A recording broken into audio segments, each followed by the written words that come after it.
Nous allons maintenant mettre en place notre éclairage virtuel.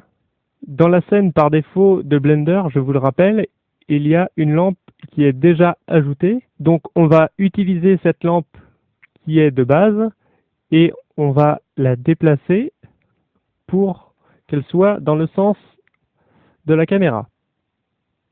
Alors je vais changer de vue. La caméra, tout à l'heure, nous allons plutôt la placer du côté du devant, et là elle est placée du côté du derrière.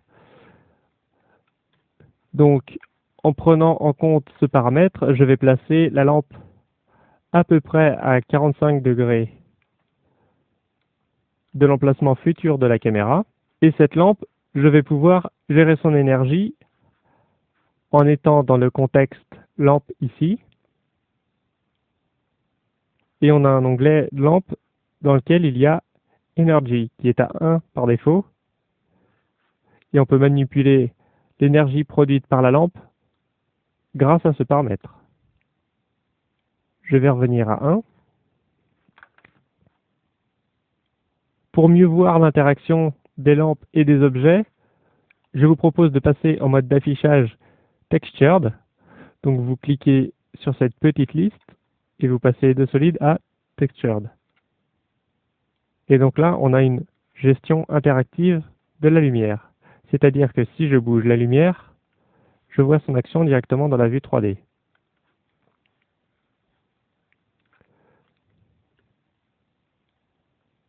Cette lampe, je vous propose de la dupliquer. Donc Shift D.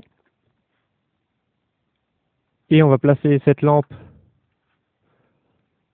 dans l'autre sens, à 90 degrés de l'autre. On va la baisser. On va aussi changer la quantité d'énergie produite. C'est une lampe secondaire, donc on va un peu baisser l'énergie. Et quand ça vous paraît bon, vous validez. N'hésitez pas à tourner autour de l'objet pour bien voir l'éclairage.